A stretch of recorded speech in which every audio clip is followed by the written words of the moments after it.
Tutorial time!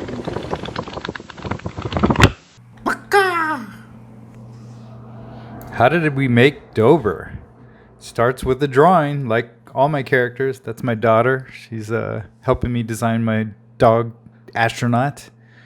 That profile there, that little disc, square, kind of sharp-headed Doberman look was something I drew very early on, and I really loved that shape. So I was playing with that the whole time I was drawing. But I knew I wanted like a space dude, kind of a classic science fiction bubble helmet guy. And I just played around with a lot of big shapes, like big burly chests, skinny legs, laser blasters, stuff I grew up looking at in comic books or whatnot. But I got a final design I liked. And the bubble helmet was something really cool that I wanted to do, but it was going to be too much of a pain in the butt in reality, even though I came up with a bunch of options. So the next thing I do is I take my two-dimensional design into the third dimension, and I sculpt maquettes. And I sculpted two for this guy, one in kind of an action pose and then one in just a character pose. And then, we're going to need an armature, and this time I wanted to do something and try out something besides wire, which is what I've always used. So I hired Jürgen Kling in Germany to make a real armature. So I did a third sculpt, which I molded in a T pose. And as you can see, there's so much work involved in stop motion that I was getting all my kids to help out. That's my little daughter helping to mold Flea there, getting in all the cracks so we get the details. We were doing ultracal for our molds. Simple wire armatures, to get started, and Shell's mixing the foam latex there. Jürgen sent us the final armature, but we were still putting some wire in there to get going earlier while we were waiting. See, we're painting into both sides of the mold because the foam latex will cure very fast. If you don't get it in there soon, you'll ruin a pull. So you have to cook it for like 8 to 10 hours.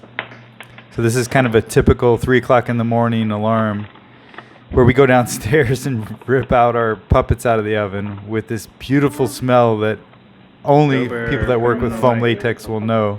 But it's so exciting. Every time you get a good pull out, it's really rewarding. So Shell goes to painting. We always make all our puppets in threes. So we always have a rotation of damaged puppets getting repaired and hero puppets on the set looking good. And I always test my puppets. So Aiden made me a quick little set to do an animation test for. So huge Star Trek fan, so I had him beam in, and I thought I'd just play with some little, alien ball creatures on some planet that he laser blasts and squashes, which leads to some big troubles as the little creatures keep getting bigger. But I had a lot of fun, and I knew I was going to love this character.